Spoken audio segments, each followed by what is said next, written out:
I see real value in someone having a combined background of public service and private service. There were many times when I have thought that decisions I wished I knew back then when I was a federal highway employee, what I know now, having spent some time on the private side. It might have changed some decisions that I made and headed things in a different direction. So I see the value in it firsthand of having a little bit of both.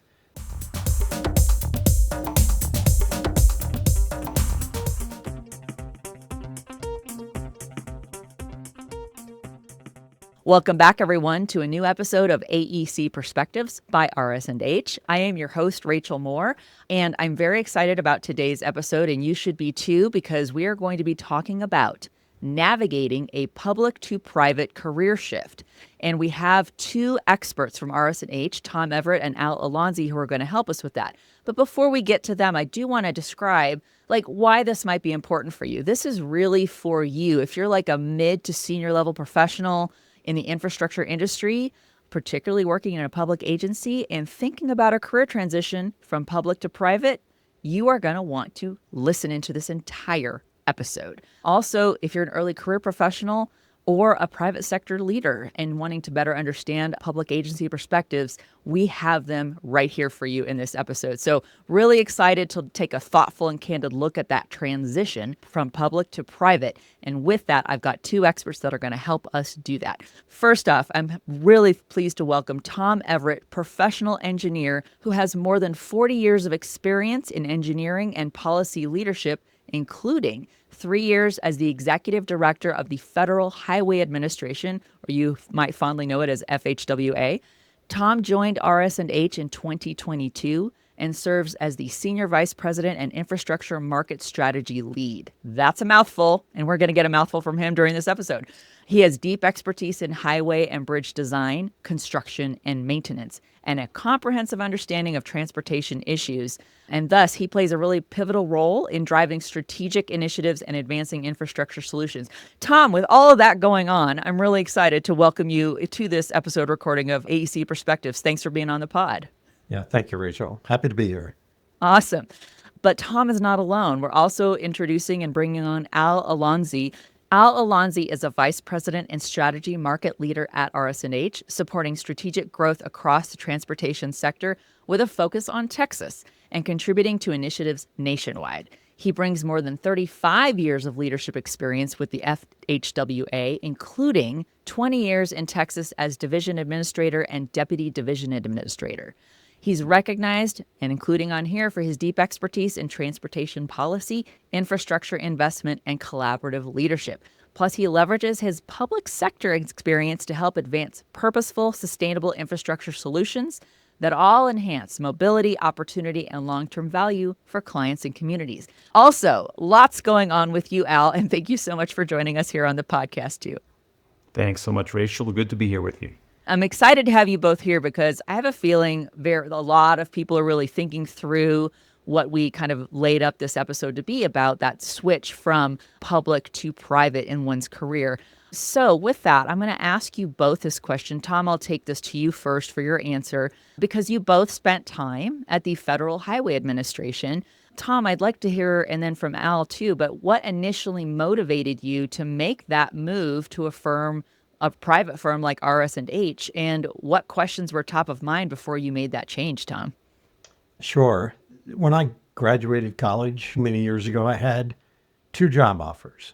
One was in the public sector with the state of New Jersey, Department of Transportation, and the other was with a private design firm. And growing up, I had watched my father enjoy and really succeed in his career as a public servant. So I chose the public service job of those two, and I chose New Jersey DOT. The FHWA opportunity came along about a year after I started with New Jersey DOT, and it offered a bigger variety of career options and an opportunity to travel around the country to different assignments. It also enabled me to continue my public service, which was important to me at the time, but at the national level, which was really appealing. So if I fast forward 38 years and I found myself reflecting on that time that I had left in my working career, I'd reached a point where I knew I was getting towards the end, But there was one thing still lingering in my mind, and that is, what would it have been like if I'd worked in the private sector? So I still had this urge to try the private sector, and I knew that now was the time if I was going to give it a try. So you asked what questions were top of mind. I think that's a Yeah. great question to ask because there were a lot, but there were really two that were central to my thinking. Could I succeed in making that transition from public to private? Because I had heard a lot of stories where people like myself, longtime public servants, really made the switch but struggled and ended up, not continuing in the private sector. But I wanted to see for myself. I also wanted to make sure that whatever I chose to do, I would feel like I was contributing and adding value to the company. So I spent a lot of time thinking about the question of what is my value? You asked about RS&H. Why RS&H? Well, they were one of several firms that I was talking to at the time, but they were the only one who really made me feel like I could start contributing the day I walked in the door. And the CEO at the time gave me several examples of how he saw me fitting into the company. And that meant a lot. Meeting the CEO, some of the colleagues that he had with him, also gave me an idea about the culture of RS&H. And it struck me as very similar to what I was used to and liked very much about FHWA. That's excellent. No, and I mean, I really appreciate you too sharing the thoughtfulness you put into it and what those, especially what those contributing factors were that help kind of give you some assurances about what you were thinking. Al, would love to hear your answer as well. And again, going from the Federal Highway Administration and then moving to a private firm like RS&H, what were you thinking about before you decided to make that shift? Well, I graduated college back in 1990. Well, Rachel, you may not recall, but Tom, maybe you recall that in 1990, the U.S. was in sort of a recession, and private sector jobs and careers were challenging to find. So my options at the time were fairly limited. But in walks FHWA with an opportunity for a 21, 22-year-old kid to, as you mentioned, travel the country and have these different job experiences was really appealing to me. So I jumped at it. But I distinctly remember that I was going to give it a go for a couple of years, but I wanted to get into the private sector at the time and once the economy got better. The economy did get better, but I never did leave FHWA. I loved the mission, I loved the people at the agency, and I did get a chance to live all over the country. But after 35 years, I really felt it was time for a change. I really wanted to be closer to the so what, the part where, plans turn into designs and projects actually get built. And consulting felt like a chance to stay in transportation, still support public agencies, but be closer to delivery and problem solving day to day. And the opportunity to work for a company like RS&H, whose values and cultures really aligned with my FHW experience and my personal values, as well as its employee ownership model, were very appealing to me.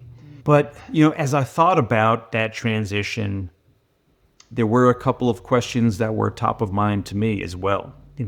Do my public sector skills clearly translate into a value to the private sector? Does the organization's cultures and values align with mine? And, am I okay with redefining myself outside of a government title or a government institution? Those were kind of the things that really went through my mind. And, like Tom was speaking with several different companies, and RS&H really stood out to me. Excellent. Yeah, I'm definitely catching a couple of similar themes from what you both answered there, where you made some very practical, pragmatic choices at the outset of your career, maybe with intentions of how it would go in the future. And then again, being very deliberate, which I really appreciate too. And I'm sure a lot of our listeners do, especially if they're even starting to think about making this shift. Something you both said that I think segues really nicely into my next question. And again, Tom, I'll take this to you first, but you both really wanted to learn from RS&H, whatever your destination company would be, which wound up being RS&H, but you wanted to learn, make sure you were assured that what you've you're bringing with you from public sector would contribute. So, Tom, let's get into the details of that. How did your experience in the public sector shape, and how does it shape the way you approach projects and decision making and collaboration now on the private side? Yeah. So first, my public sector experience taught me just how important relationships and communication are. And honestly, that hasn't changed at all on the private side. That has translated very well because it's about knowing who to engage, how to communicate, and how to tailor that message, whether we're talking to elected officials, state DOT leaders, local communities, that the relationship and the style of communication is just essential. And those relationships really come in handy and matter when things get tough, right? There's some difficult issues you're trying to resolve. Because really, at the end of the day, it's that trust through a relationship that carries you through those tough moments. So relationships and communication certainly were things I learned a lot about on the public side, but translated very well to private.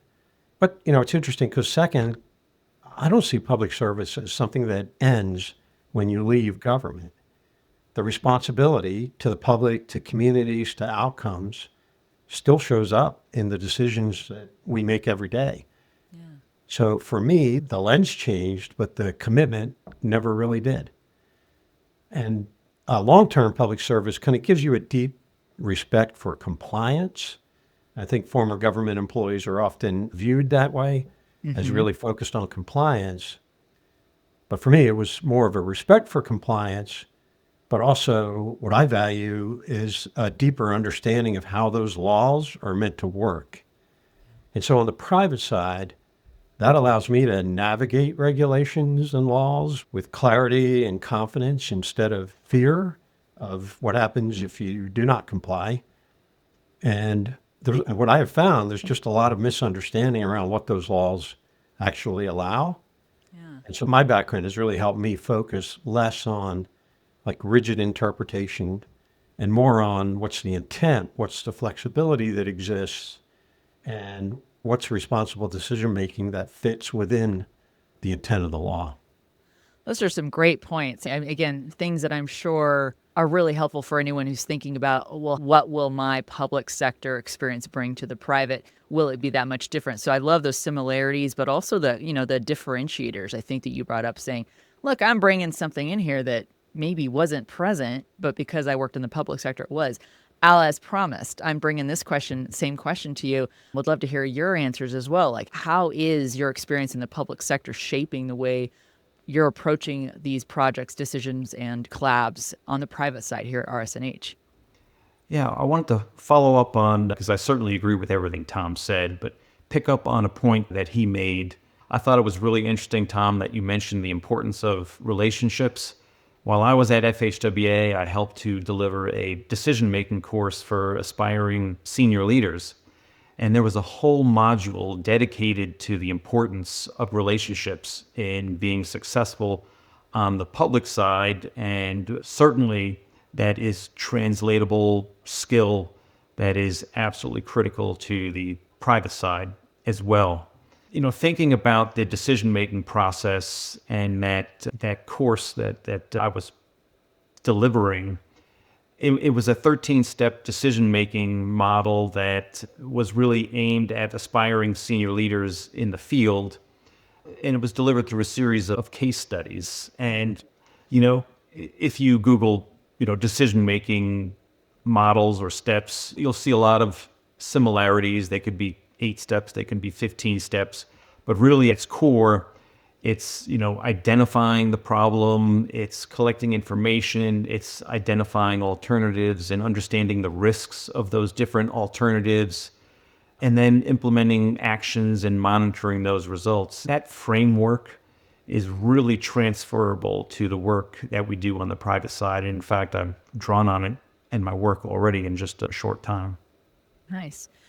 I think those are great examples too of like you're dealing with humans, right? And yes, there's public and private, but at the end of the day, you've both have really kind of really exemplified that there are humans involved and knowing how to collaborate with them and communicate with them and work through conflict resolution with them or project manage with them. Those can be very similar, whether you're talking public or private. We've talked about some similarities here. Al, I'd like to take this next question to you because there are certainly differences. Even Tom, you alluded to this as well. You were like, what's going to be different, if when I go from public to private?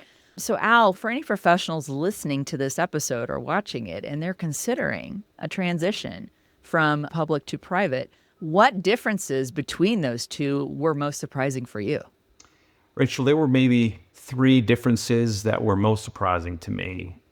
First off, admittedly, I did not fully understand the complexities of the financial side of running a private business. Lots of new terminology for me to learn. The financial terms that we used in government were complex, but very different than those that are used on the private side. So having an understanding of those performance indicators, if you will, and how it drives business and what we do day to day, first thing that was different. Also, at least initially, I assumed that my colleagues on the private side understood how the federal government operated, especially at US DOT. But there was a gap, really, in understanding how things work. So a lot of folks really expressed a desire to understand more how those wheels and how those cogs moved. And I thought it was more understood on the private side. Lastly, something that you might call a softer organizational structure also surprised me. In the public sector, we have very well-defined organizational charts and position descriptions with roles and responsibilities. This exists on the private side as well, but maybe in a less rigid format and application. Yeah. So there's, at least for me, there's a steeper learning curve to understand roles and responsibilities, particularly as you look across different offices around the country and across different business lines as well. Those are some excellent examples. Yeah, I would imagine that was a bit of a culture shock. And, just seeing how things are different. I really find interesting, too, the fact that you bring up, you might think it's a given, that everybody who in the private company is going to be like, oh, I totally get how government works. And you're like, oh, no. And you're there to dispel any of those misassumptions and educate. Tom, this actually leads me to my next question for you perfectly, because I would imagine, especially knowing RS&H and, some of the clients you do work with, I would imagine there are ways that your public sector background adds some value when you're working with public agency clients today. Can you expound a little bit on that? How does that situate you best to handle that? Sure. Yeah, it's without a doubt. And it really goes back to a couple things I said earlier, right? That relationships matter. So people coming out of public service generally bring some really valuable relationships and connections that I have found to be incredibly useful to RS&H and to the private sector in general. They help open doors, sometimes doors that were closed in the past, but maybe some brand new doors, right? Opportunities and things that a company didn't even know existed, but you bring that knowledge from the private sector or from the public sector, and that's valuable to the private sector. So the relationships, definitely one.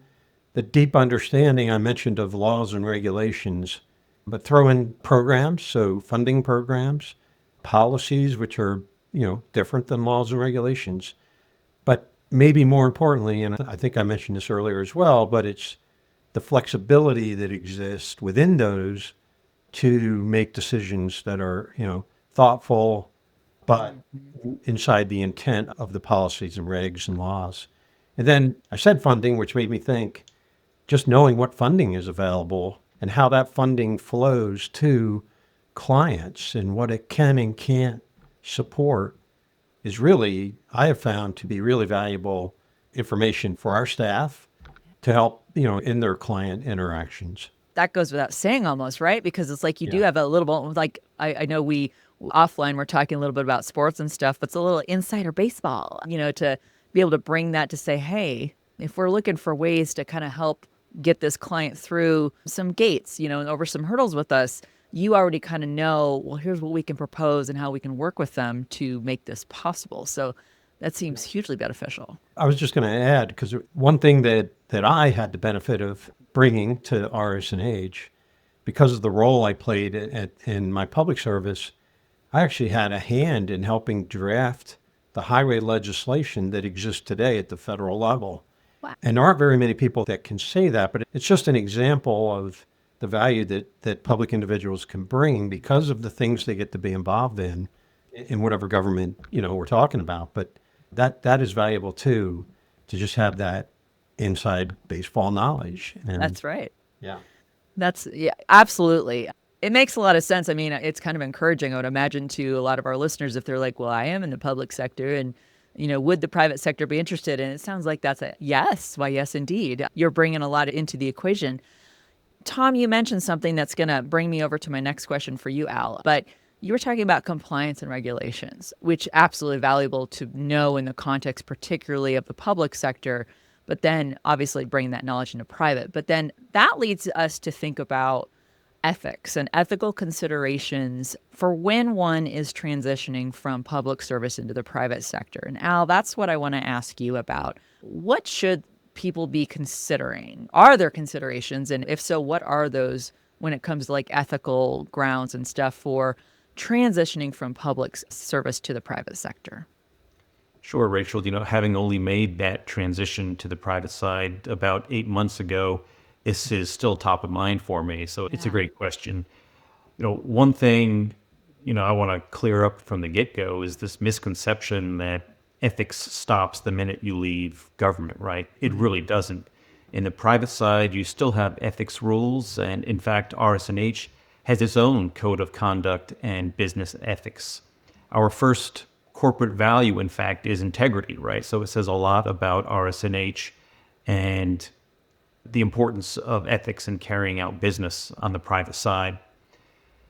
And honestly, beyond any code or policy, you still have your own moral compass, right? So just because you can do something doesn't mean that you should. That said, though, having left government service, it does come with some specific post-employment rules. The goal really is to prevent unfair use of influence or maybe some non-public information from your government role. And practically, it means that you're restricted sometimes for different time periods, depending. You're restricted from contacting or appearing before the government with the intent to influence certain matters that you worked on or that were under your official responsibility from your last role. So to me, the best advice is know the rules, ask questions early, and if you're in doubt, get some ethics guidance. I think that's great advice. Don't go in blind, or making assumptions. No one wants to do that. And you both have really exemplified this. You want to have the benefit of those relationships. We talked about how important those are with people and organizations and teams that you had in your public sector life when you're bringing it into the private sector. And so the last thing you want to do is burn any bridges or, create any hazards or anything like that. So very great advice there to just go know before you go kind of thing. And great that you have such fresh experience with that too. Again, having recently just come over from public service. So you both have really provided really great insights from your own perspectives here. For anyone who's thinking about this, we talked at the top of the episode saying this episode is really targeted for people who are like, I am in the public sector. I'm thinking about going to the private practice and in private company and employment. So, Tom, I'm going to take this question to you first and then to you, Al, but let's get into some advice. Let's say that you've got a professional, you can pretend it's me, but let's say that, you've got a listener on the other end of this episode who's in the public sector and they're curious about moving to private practice, but maybe they're not sure if the timing or the move is right now. So if you've got that person on the other end of the line, what's your advice? Tom, I'll take this to you first. Yeah, that's a great question. And because of the things at the national level and recent staffing changes in a lot of government agencies, at the federal level at least, there are a lot of people out there who are asking that question. So my answer has been, number one, do your research. So talk to people especially those that have made the switch, and ask those questions that are swirling around in your head, because I know there are questions in your head.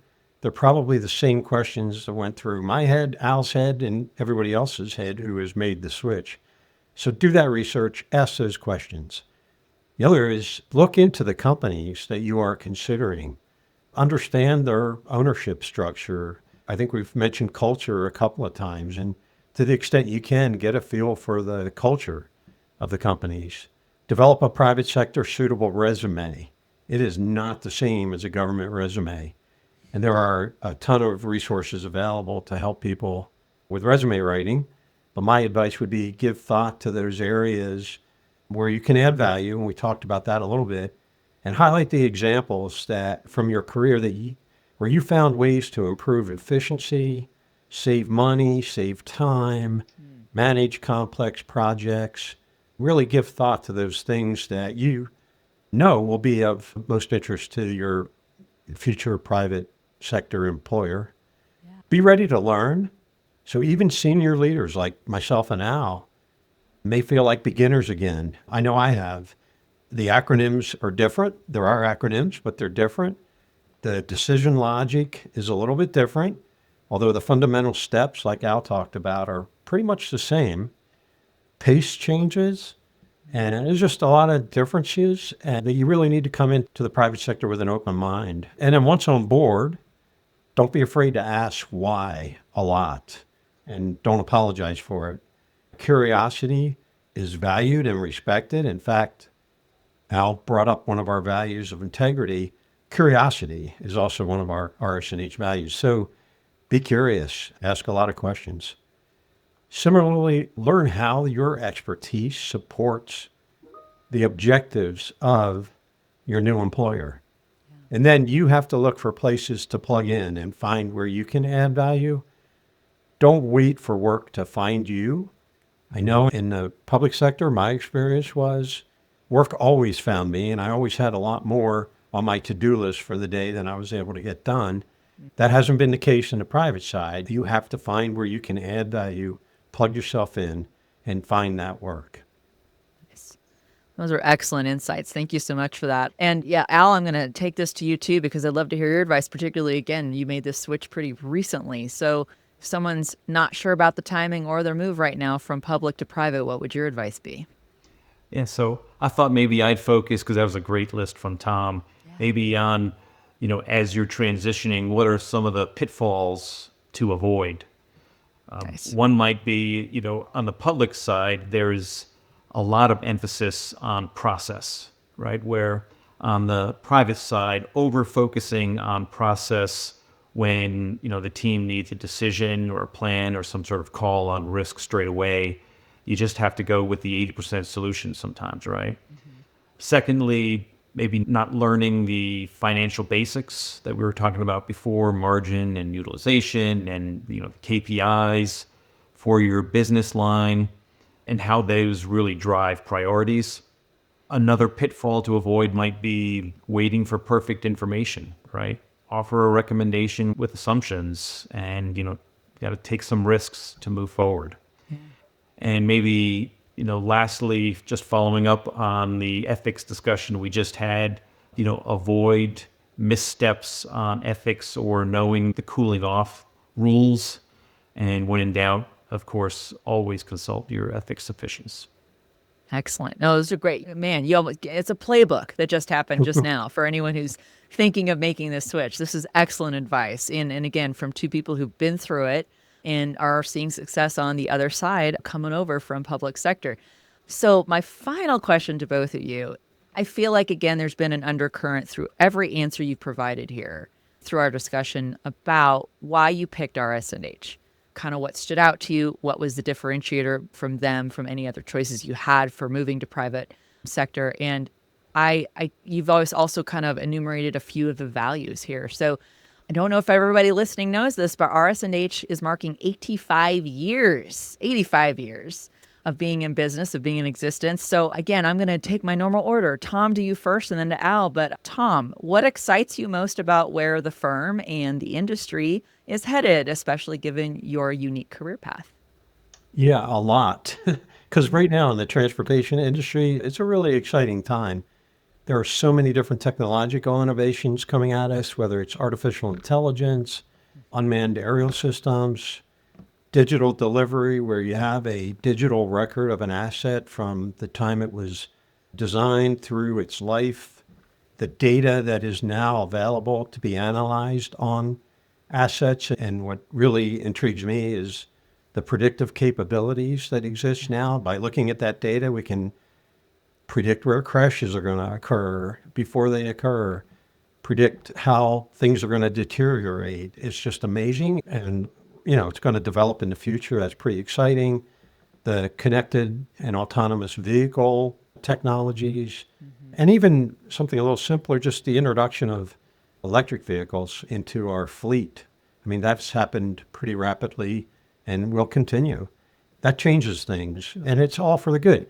And for us as a consulting company, it creates this strong demand for the engineering services like those that we provide, not just the traditional planning, design, construction, but also advisory services, program level management. And then I talked about all the data that's available. I know owners need a lot of help in how to use that data most efficiently to make decisions on what to do, when to do it, and even how to do it. I want to go back to the whole theme that we've been talking about here is public and private, because I see real value in someone having a combined background of public service and private service. There have been many times when I have thought that decisions, I wished I knew back then when I was a federal highway employee, what I know now, having spent some time on the private side. It might have changed some decisions that I made and headed things in a different direction. So I see the value in it firsthand of having a little bit of both. Now, I don't know that there's a right or wrong way to think about that, like which should come first, public or private, or what's the right amount. I don't know. Just in general, I think that combination of knowledge, public and private, is highly valuable. It's only going to become more valuable as we go forward with all these innovations and new technologies and things coming at us that are disruptors to what we do, but in a good way. And I think that knowledge of the regs, the laws, the compliance with, the implementation and how do you work with clients to get things done is really going to be valuable to us in the future. Undoubtedly. And yeah, that you've laid up so many things there too that are all things to be mindful of. But RS&H is, gosh, if this is the only episode you've listened to so far from our whole catalog of episodes, just go listen to any others. It's really evident how poised this firm is for everything that, transportation industry and other ones are coming this way. But Al, I want to bring the same question to you. Again, 85 years for RS&H. What excites you most about where this firm and the industry is going? Yeah, 85 years. I mean, that is quite an accomplishment, not just for an AEC firm, but for any business to be around for 85 years. I think it speaks volumes, Rachel, to what I've learned in my short time with RS&H, that it's a firm with a wonderful culture, with a real client-focused approach to our work, and really values its employees. And this being an employee-owned business, being an employee owner really helps focus what I do and how I do it.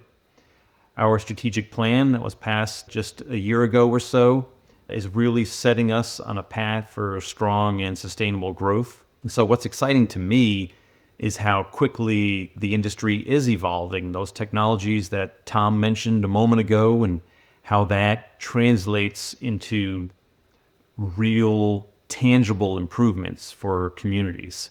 And, coming from the public side, I'm especially energized by anything I can bring with my federal perspective and experience that helps the company continue to grow for another 85 years and beyond.